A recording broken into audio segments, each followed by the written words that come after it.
not under share because it records the last 15 minutes. So once you switch screens, I think it already. Hey guys, this is the Black Couch Report, reporting live to you guys on 9/11. We know what happened 14 years ago. We just wanted to give you guys a little bit of background on us and where we were at the time. Guess I'll start since I'm on this side of the Black Couch. Welcome to the Black Couch, everybody, by the way. But on a serious note, 9/11 was 2001 was a big day for everybody. Everybody has a memory of where they were, what they were doing when they heard. I was in school. I remember watching the second plane hit the tower on TV. I remember the horror on people's faces because you just didn't know what was going to happen next.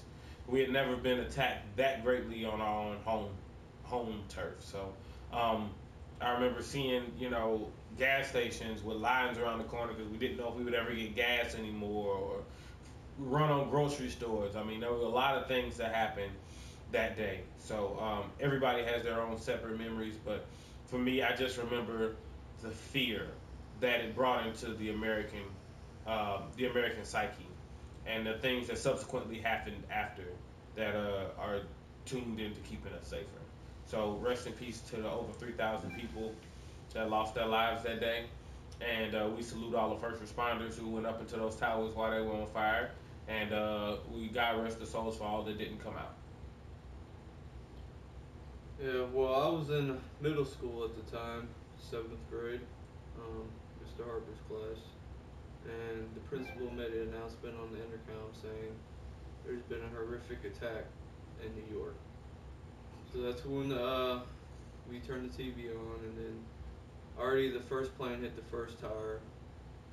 We're all praying and hoping that the fire department can actually put it out. The next thing you know, second plane hit, and then we couldn't just, none of us could believe it.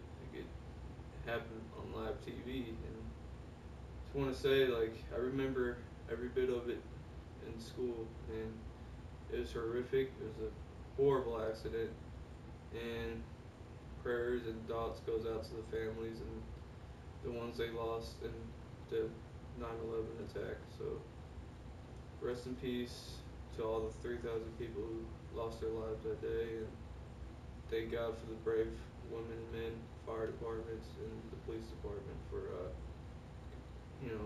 helping out with the whole situation during that time.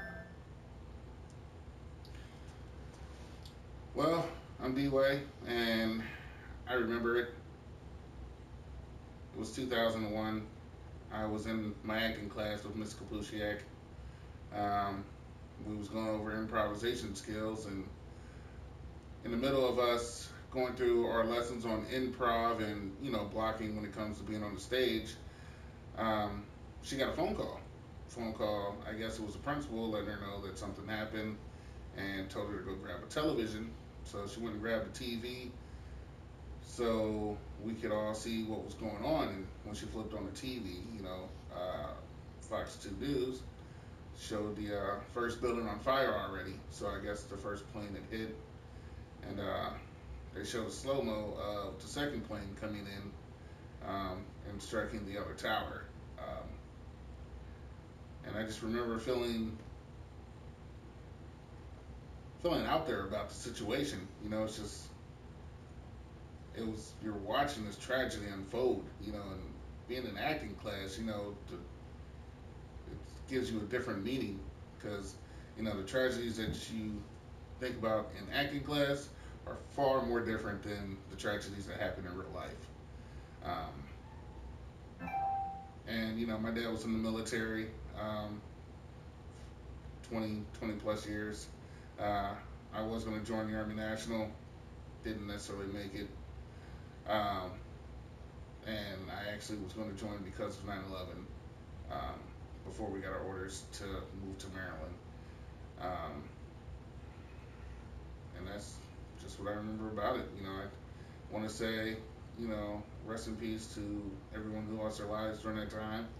And I'm 14 years later, and I'm glad that, so far we're doing well. We're still coming together as a country. and we're still making things happen. I was in the hallway during passing periods, and this guy I knew came up to me and he told me, "Oh, I bet you're one of the people that did the attack up in New York," because I had no idea what was going on at the time. I had actually gone into my next class, which was a history class with Miss Buffa. She was usually one of the more fun teachers you had. She was always lively, but when I walked in, I could just tell by her demeanor how bad this really was. Because at first I was like, I didn't know how bad it was. I mean, I remember seeing the Oklahoma City bombing growing up as well, and when I saw the actual tower on fire, I just got this nauseous feeling in the bottom of the pit of my stomach, and I knew it was going to be bad. And they played it all throughout the day, every class, and I just I can still remember seeing the second plane hit. I can remember the people that were trapped in the building, and what was going through my mind at the time is I saw these people that were stuck, that were right next to it, and they couldn't take it anymore, and they were just jumping, and I was like, I just was so sympathetic for them at this point in time. Not even I can't even comprehend what they went through 14 years later to this day. I don't know how hot it was, how bad it was. And then you could see the firefighters going in. And then I just remember also when the first tower went down and seeing everybody up in New York City just covered with the rubble and the dust, and seeing the actual video of people on the ground, seeing the tower of debris just coming towards them. And I just knew that from that point on, it would never be the same. And I will never forget that day to this day. I think everybody that was there, everybody that went into the military, I, for medical reasons, could not get in, especially after seeing the video of the guy getting beheaded. I really wanted to get in to go get my piece of action at it, but I couldn't for medical reasons. But to this day, thank you all to everybody, and rest in peace to those that were lost in that horrific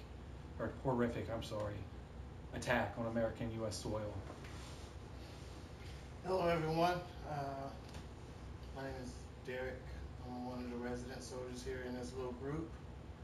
I served 9 years in the United States Army. During 9/11, I was one of the first units that was pushed out to Iraq to go out and show that the military force was strong and we were willing to defend our homeland, and we were taken by surprise by the incident. At that time, I was on leave at home visiting my family and my friends. I received a phone call at 3 o'clock in the morning stating that I needed to get back to Seoul, Korea as quickly and as efficiently as possible.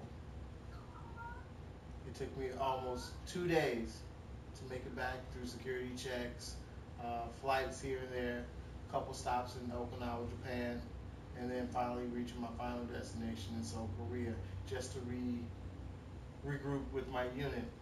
Once everyone was found, we did our final systems check of every vehicle we had, our military personnel, and everyone did their goodbyes, and we hopped on a flight, a good old C-130, and we made our flight back over to Iraq as quickly as possible. I want to thank all my military friends, my military family, all my personal friends and my personal family for the support over the last 14 years and my time in the military as well. It was a great honor and a pleasure to serve the United States Army, and I'm really blessed to have friends and families that made it, and those of us that didn't make it, I wish you rest in peace, and may God care and look after you to the end of time. Amen. And there you have it. That's the Black Couch Report on 9/11, where we were at the time. And we thank you all for watching this. You can subscribe to our Facebook page, and please leave us a like and a comment. Have a good night.